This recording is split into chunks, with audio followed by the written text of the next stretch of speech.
Hello once again, welcome back to the channel, or welcome if you're just joining me for the first time. This is me, Crunchy, playing on Train Simulator. This is Train Simulator Classic from Dovetail Games. Recently got a new loco, which we're going to be taking for a trip. This loco is LNER Class A2 Peppercorn. This one is the Blue Peter, made famous for people of a certain age. From Blue Peter the Children's Programme, who kind of sponsored and got involved with the refurb of this, the last of the Class A's. Anyway, here's a description from the local profile. Master the controls of the last surviving Peppercorn A2, last A2 class locomotive Blue Peter, and return this famous locomotive to the rails in Train Simulator. The Arthur Peppercorn designed, you can look him up, the Arthur Peppercorn designed A2 class locomotive is the sole survivor of 15 locomotives built at the Doncaster Works between 1947 and 1948. This is in the UK, of course, England. By the newly formed British Railways, which was formed in 1948, after the groupings were all brought together. This design was a move towards modernity, with features such as self-cleaning smokebox and electric lighting prominent in the out-shopped locomotives.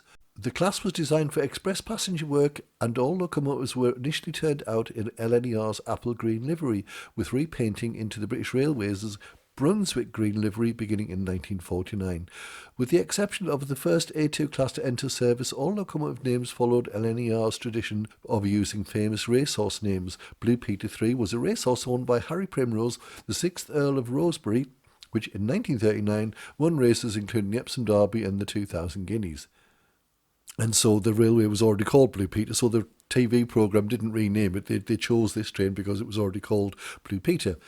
Blue Peter served on the main line until the 31st of December 1966, 2 years before the end of British Steam, and was put into storage. However, in 1968 the locomotive was purchased by enthusiast Jeff Drury, and a campaign for its restoration was launched on the famous British children's TV programme. The locomotive, yes, we all remember John Noakes on the cover of the Blue Peter Annual one of those years, riding on the footplate or driving the locomotive. Anyway, the locomotive is now owned by the Royal Scot Locomotive and General Trust and awaiting restoration and a new boiler, blah blah blah. The Peppercorn A-Class Blue Peter Train Simulator recreates the famous locomotive in its current Brunswick green livery, with British Railways on the tender sides and blue-faced nameplates, as it ran between 1996 and 2001. Don't know what it's doing right now. I suppose I could look that up.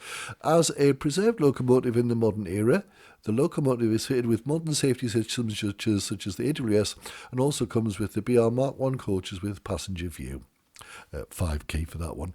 The locomotive also quick drive compatible, giving you freedom to drive the LNER Peppercorn Class A2 Blue Peter on any quick drive enabled route for Train Simulator. Also included scenarios, which is what we're going to be playing now on the East Coast Main Line, London to Peterborough route, available separately and required to play these scenarios. I'm going to do a career drive, and here we are. It's called At the Starting Gate with LNER A2 engine Blue Peter. It's a 35 minutes duration run. We start off a final leg of rail to New York and King's Cross. We start off at Peterborough, and here we are in the 3D. Realistic driver mode is selected, and there it is in all its glory. Obviously you see in modern scenario we've got modern train there. I'm not sure what that is, but it's electric. So here we are at the platform. We've got to get things ready. So here we are, 60532 Blue Peter. Please open the doors to ensure all passengers are back on board and prepare for departure at 15:30. The next stop will be Hitchin in Hertfordshire. But there's all the rail enthusiasts, the old guys of course, it's a male thing, not exclusively. As no doubt some of you may attest. So here we're at Peterborough, we're at platform 3. We've opened the doors to let the passengers in. We've got kind of a few seconds to get going, and there's the F1 timetable there. You get by pressing F1.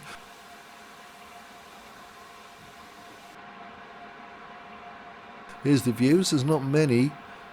That's a bit disappointing. Just a driver, a fireman's view, and an overall cab view. Pulling the whistle, letting everybody know we're on our way.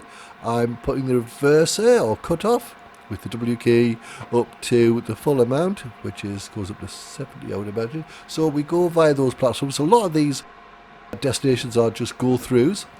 And we're off. Bit of wheel slip there. Open the regulator up a bit too much there. So yeah, let's enjoy this little trip together and try out this loco. I've got a few enhancements on, like Armstrong powerhouses, signals, clouds, and I've also done something with them. I've got a weather app as well, I think. So I'm going to try and make the views as interesting as possible, give a little bit of info as such that I know. So we're just building up a bit of speed here. Obviously got to keep an eye on the speed limits. At the minute is 30, as you see. We're now approaching 14-15 miles an hour. There's a 25 mile an hour limit just up ahead, as you can see.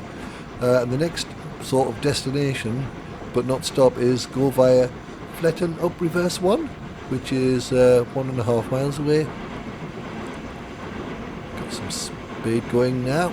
Yeah, obviously this is a modern scenario in that it uses the modern world, as it was, I guess, in the 1990s, 2000s. Quite a few trains there waiting to possibly come into Peterborough station there. Yeah, the views. So there's this overall view, left and right view. But I'm going to be using some outside views thus. Oh, here's something coming. There's a big HS2 coming down the line there. Possibly going a bit too fast to stop it, Peter, perhaps. But anyway, that's not our concern.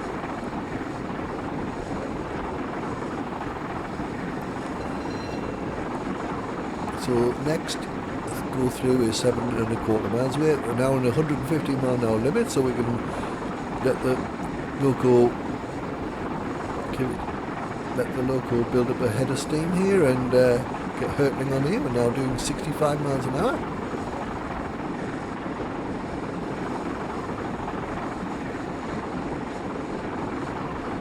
Obviously we can look kind of sideways here. And here's some views with the F4K and F8 if you want to keep the camera static after a while, like this. So you see the line has already been electrified for modern running. We get more detail close up of the loco. The detail isn't fantastic. It's good. It's workable. I must say I got this fairly cheap. Less than the Steam asking price, so I can't complain myself personally. I also went for the Marketplace Liveries pack, but I don't see many Marketplace scenarios using them. Maybe there are, I just haven't looked at them. So, Coddington up fast reverse is in 4.8 miles. Yeah, I've got the correct lights on Navy Express, but they were already set for me by the scenario writer, or scenario author. So as you can see, Peterborough, it's fairly flat.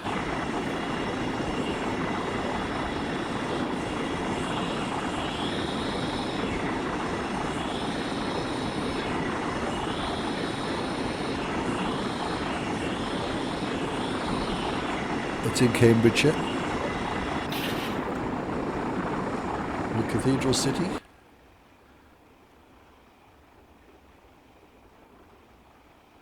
It's 76 miles north of London, apparently. Peterborough, I'm learning here.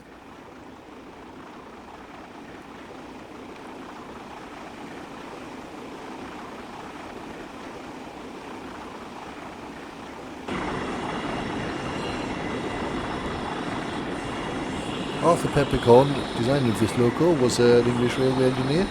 He was the last chief mechanical engineer, or CME, of the LNER, the London and North East Railway.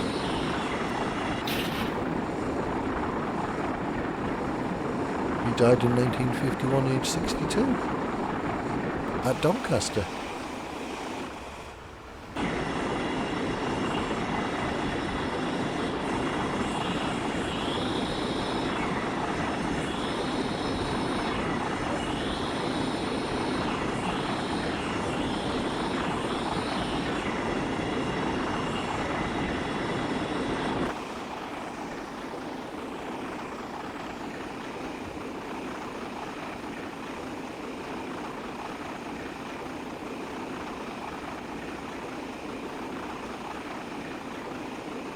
So we next have to go via Huntington up fast in 2.5-ish miles.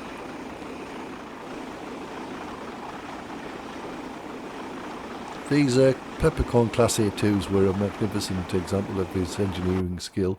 This is the like passenger view you can get with the Key 5, and you can look around there. Beautiful teak interiors. Low quality mesh, but that's how the game was designed. We are having lots of very good updates to such an old graphic engine as TSC, Train Simulator Classic. Now runs in 64-bit quite well. Things are being ironed out, things are being added, which we train simmers are really grateful for. So thanks for. Now we've got a timeless penalty there. We've got actual plus a penalty. A penalty. We must have been slow there. 244, which is a shame.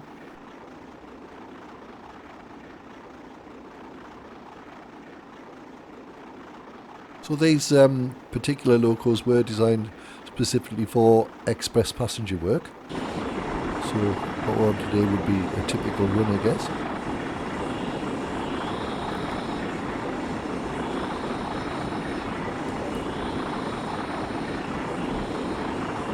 So these were like built on Thompson's predecessor engines with 6'2" driving wheels, massive. However, Thompson's designs were rebuilds of pre-existing Gressley designs. I'm getting this information from Wikipedia.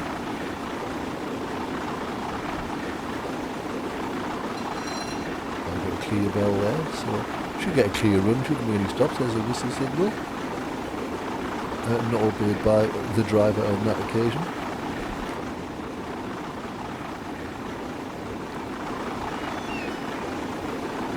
These locos had a 50 square foot fire grate, a remnant of the P2 lineage, and then the A2s were capable of high power and endurance. However, there was little need for this large grate firebox in the post-war area apparently, so they were kind of heavyish on fuel.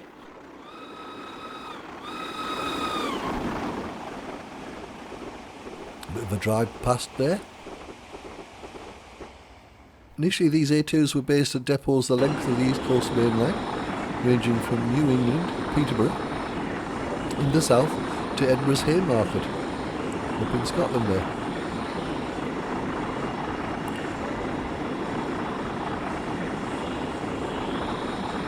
The final years of these A2s came in eastern Scotland with many notable performances over the Aberdeen Road during the early 1960s.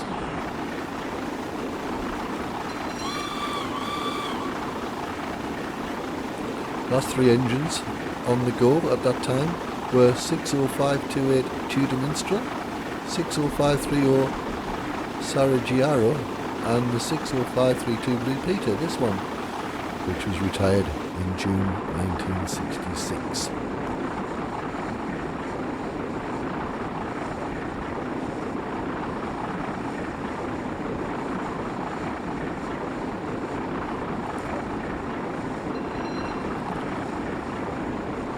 Like most of the engines, this particular one was built at the Doncaster Works and was outshopped by the newly formed British Railways on the 25th of March 1948.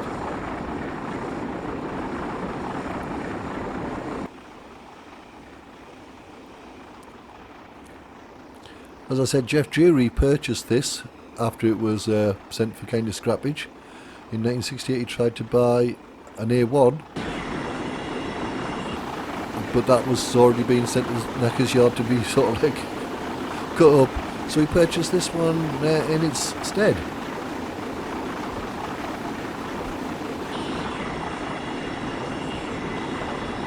And here the fireman there doing his job. So we're not doing any fireman's work here ourselves, we're just purely driving. We've nearly got this thing up to 90 miles an hour now, 89.5 miles an hour. Another kind of flyby view. So this is an abridged journey, you might gather. This is somewhere, the W symbol at the side of the track means we have to give it a blow, because there's a crossing here, you see. which you hear as we went past. Apparently this loco suffered a bit of an accident in October 1994. During a run from Edinburgh to York, it suffered extensive damage during an uncontrolled wheel slip after leaving Durham, a place I know very well, you might tell by the accent. The damaged parts include the outside valve motion, the coupling rods and the axle boxes, and the driving wheel also moved on its own axle. Oh dear.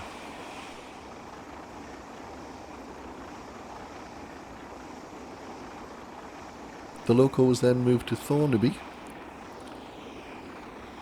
where the repair work took 18 months to complete. It was moved to the North Yorkshire Moors Railway for running in, and it resumed its mainline career again in November 96, working a charter from Middlesbrough to Preston via Newcastle and Carlisle. Funny route, but very interesting for everybody there. Now we can see we're coming up to a very built-up area now. I've moved the camera high up there so you can see all the houses. Oh, we're going to sandy. I wonder if this is sandy beds. Which is always mentioned on the radio traffic bulletins. Being a bit of a snarl up roundabout place on the M1, I believe.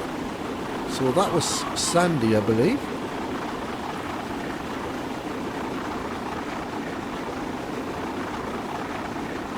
So in October 2014, so the next one is we've got to go through Biggleswade, and then that I think would be near the end of the run. So it's gone over pretty quickly. So Biggleswade platform 2 is only 1.9 miles away with that slight crossfade there. Ah, look, here comes another HS2. Don't stick your head out and get it knocked off by any passing traffic. And there's another service just ahead, hopefully on a more local track there on the left of us. Oh yeah, we can see it now. They've got a red to stop, I think, haven't they? We've got a whistle here, so yeah, we're going to overtake them there now. So yeah, this was sold in October 2014 by the Drury family to Jeremy Hosking, who planned to restore it to mainline standard with a return originally scheduled for 2016. And the loco was moved to the LNER Heritage Facility at Crewe in 2015 and is currently under overhaul.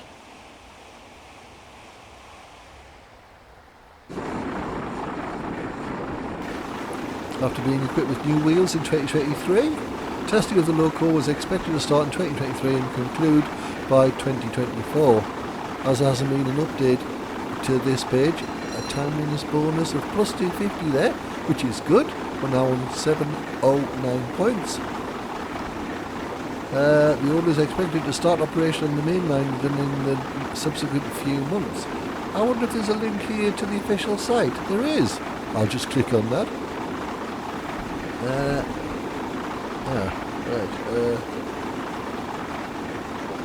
The site for that is down, so we're a bit of a stuck there. So that's as much of the history as I can tell you. We've got the loco over 91 miles an hour now, which is pretty good. Another road crossing there.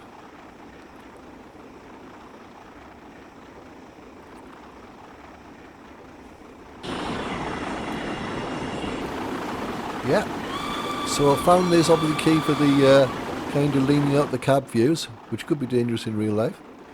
Looks like a water treatment works there we're going through now.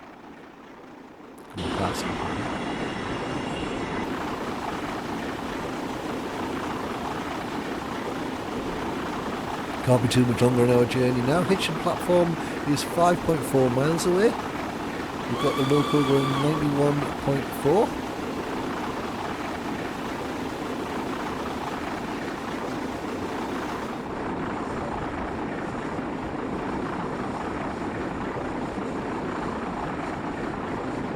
Haven't really had to touch much, really. It's a very simplistic loco to drive. It's certainly not of the Pro range, which are a bit more involved, a bit more hands-on. So this is an enjoyable one just to take places and enjoy the scenery, I guess, like we are doing here.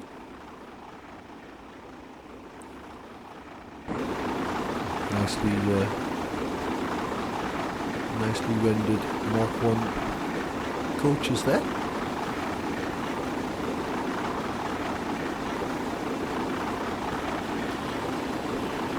So 3.7 miles to our terminus at Hitchin. I presume another driver takes over from there, as often happens in these scenarios. Oh yeah, it looks like another HS2 is going on the down road to London, I guess.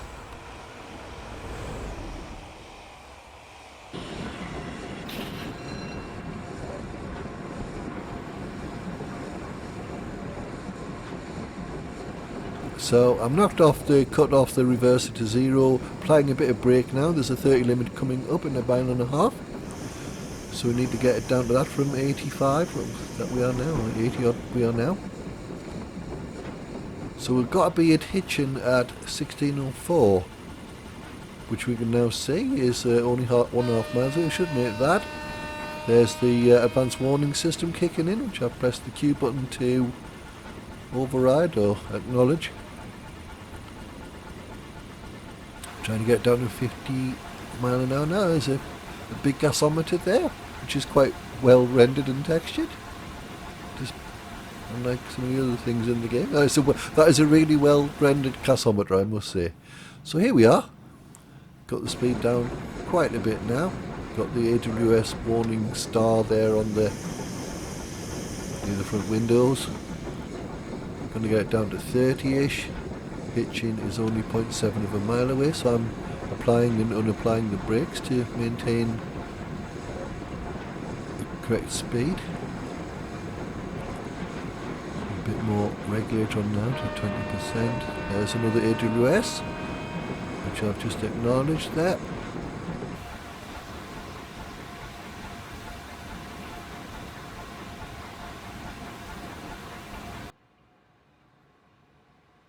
Half a mile or so to go.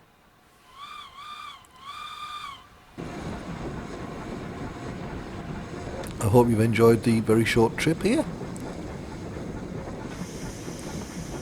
My output on YouTube has dropped off significantly while I've been doing other things. In the recent months since Christmas, since New Year. So here we're pulling into our platform now. We're at the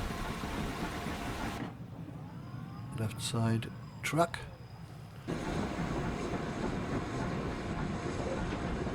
And we're approaching Hitchin platform 1 now. Please do remember to take all your belongings and luggage with you.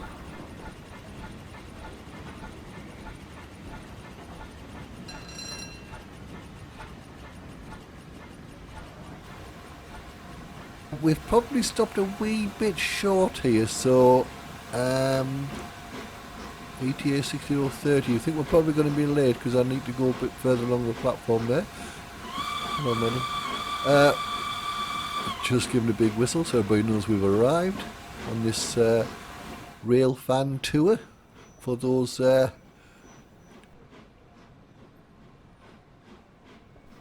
train spotters that love a good old-fashioned loco. I'm partial to them myself as well. So, that's the brake on full. We'll just press T to open the passenger doors, which strangely all open at once. The women seem to walk very funnily in this game. Why, I don't know. But there it is. Hope you enjoyed the trip. There will be a few minutes pause to allow photographs to be taken. Scenario is complete. So I'm going to nip off and get myself a coffee and a sandwich, I guess. So let's have a look how I did. Lots of wheel slip to begin with. It's a powerful local. So a bit late at Huntingdon, on time at Sandy, on time at Biggleswade, penalty at Hitchin Platform 1 for being 31 seconds late. Ah well, you can't win them all, can you? Thanks for watching, everybody. Catch you next time. Crunchy signing off for now. Bye.